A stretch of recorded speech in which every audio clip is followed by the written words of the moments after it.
We're going to do a review on Hot Tub Time Machine 2. Let's all sing the song from the movie. You're a nerd where no one likes you. No one likes you.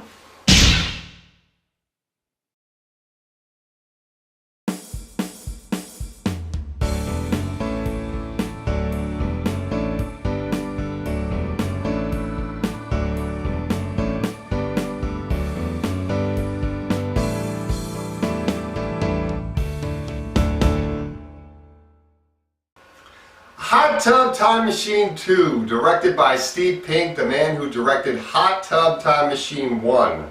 Now, I just saw the first movie yesterday, and I'm going to give you a quick summary of the first movie so I can get to the new movie that just came out in theaters. Basically, the movie is about these four guys, these four losers.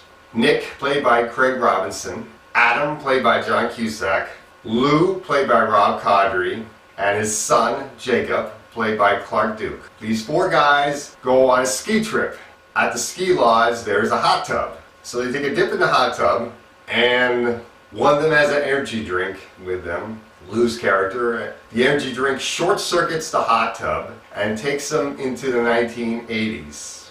And it's hilarious. I did like the movie. I like the fact that the comedy is very stupid. It's not very smart comedy. It shouldn't be smart comedy because it's about a hot tub time machine, and that in and of itself is silly. The four guys had great chemistry, and this movie had Chevy Chase in it. That is just awesome. Chevy Chase plays the timekeeper. He's a hot tub repairman in the movie. And he seems to know more about the hot tub than what he's letting on.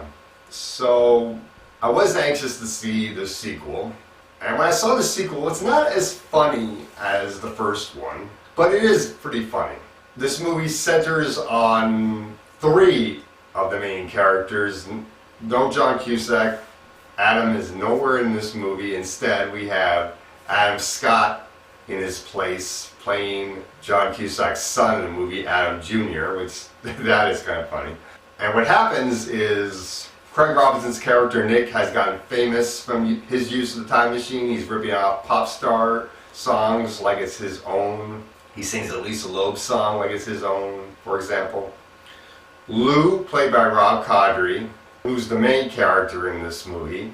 He has renamed Google, Loogle. He has renamed Motley Crue, Motley Lou. And he has Jacob, his son, as his butler. What happens is he is having a party at this mansion where he keeps the hot tub time machine, and somebody at the party shoots him in the private area, shoots him in the dick. So Craig Robinson, Nick, Jacob, Clark Duke, and Rob Corddry, they use the time machine to find out who the killer is, but instead of going into the past to try to prevent the murder, the time machine takes them into the future. Chevy Chase, the timekeeper, tells them that the time machine takes you to where you need to go, not to where you want to go.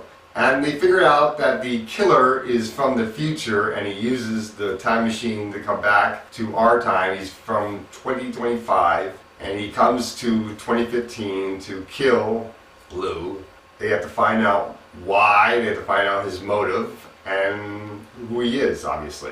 When they go to the future, they meet up with Adam's son, Adam Jr., and he becomes the fourth member of the crew, and it is pretty funny. The guys have great chemistry together still, just like they did in the first one. They make a lot of jokes about how they look now in the future, which that is pretty funny.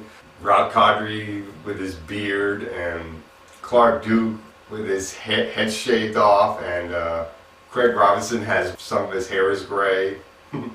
And finding out that Nick, because he was running out of pop stars to rip off, he decides to do an original song where he does this dance called the Weber Strut. Strut, strut, strut, strut. There's a lot of jokes around that. Clark Duke gets a love interest in this movie. I did like that. But the problems with this movie is there's a lot of raunchy humor in this movie. There's a lot of dick jokes in this movie.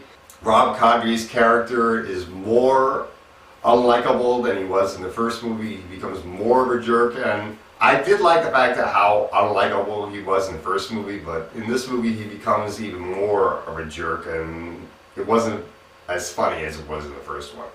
Another problem is I just didn't really like the raunchy humor. That humor was just not that good, and the movie's just not as good as the first one. It's just not as funny. So overall, I'm gonna give this movie a C. It's pretty much a rental, and that's all I gotta say about Hot Tub Time Machine 2.